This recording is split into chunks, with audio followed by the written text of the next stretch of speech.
Clyde Puli preżenta r-riżenja tiegħu minn Segretarju Ġenerali tal-Partit Nazzjonalista bitra mibgħuta lil kap tal-partit Adrian Delija. Fl-ittra spjega li kienet jittermina l-estensjoni fil-kariga wara li t-terminu propju skada f'Novembru li għadda. Kien il-proċess ta' riforma fil-partit li wassal biex it-terminu GSTs sa' Marzu. Puli jgħid li aċċetta li jibqa' fil-kariga b'sens ta' dover fil-waqt li ħalla l-possibiltajiet kollha miftuħa. Iżdissa kompla wasal iż-żmien li fl-interess tal-partit jiffoka aktar fuq id-distrett elettorali li jirrappreżenta. Clyde Puli qal li fl-aħħar xhur tkellem ma' Adrian Delija u oħrajn fit-tmexxija fejn wera d-dubji kemm seta' jibqa' fil-kariga bis-sitwazzjoni li kien jinsab fiha l-partit.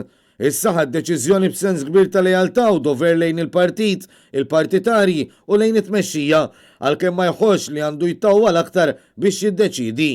B'dan il-mod tenna il-kapu l-partit qed jingħataw il-libertà kollha biex jażlu persuna idonea għal din il-kariga. Dan spjega li qatt ma kien marbut ma' xi siġġu tal-poter iżda baqa' fil-politika biex iservi. Fl-ittra Clyde Puli esprima s-sodisfazzjon personali għal ħidma b'tant responsabilità li daħal għalija ma' Adrian Delija kif ukoll ma' David Agius, Robert Arrigo u l-komplement tal-amministrazzjoni bittama li l-partit itejjeb is-sitwazzjoni li kien jinsab fiha wara l-elezzjoni ġenerali tal-2017. Fakkar kif dakinhar kienu ftit il-politiċi li ġew il-qudiem u l-maġġoranza tal-partitarji rridu u għażlu lil xi ħadd ġdid għax idu jiddakru siġra li kienu għadhom jemnu li għadha essenzjalment tajba.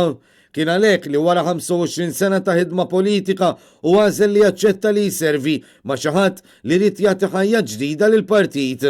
Clyde Puli qal li kien f'sitwazzjoni fejn ma' kull pass li jagħmel kellu lil min jagħmillu l-gambetti. Kompla billi qal li s-sitwazzjoni finanzjarja prekarja li akkumulat matul is-snin imażna ma' saqajn il-partit. Ta' kuljum bħala segretarju ġenerali kellu jaħseb kif se jitħallas dak li sar il-bieraħ minflok kif se tejjeb is-sitwazzjoni tal-lum u tal-futur. Clyde Puli qal ukoll li hemm il-problema li riżultati demokratiċi li bihom Adrian Delija ġie elett bħala kap tal-partit u mbagħad ikkonfermat baqgħu mhux aċċettati min numru ta' deputati u ċirku ta' nies. Kompla li dejjem b'serva b'lealtà u mingħajr ma ħares lejn l-interessi personali taħt it-tmexxija ta' kull kap mingħajr l-ebda distinzjoni u minkejja li mhux dejjem qabel ma' kull deċiżjoni li tieħdet. Għalli dejjem ippriedka u prattika l-għaqda fil-Partit Nazzjonalista kif għadu jemmen li mingħajr għaqda partit ma jistax jimxi l-qudiem. L-għaqda biss ma trebħekx iżda mingħajra titlef żgur. Bl-istess mod għalkemm tibdil fl-istatut u meħtieġ ma jsolvix l-isfidi bħalma dawn ma jissolvewx b'xi bidla fl-isem tal-partit.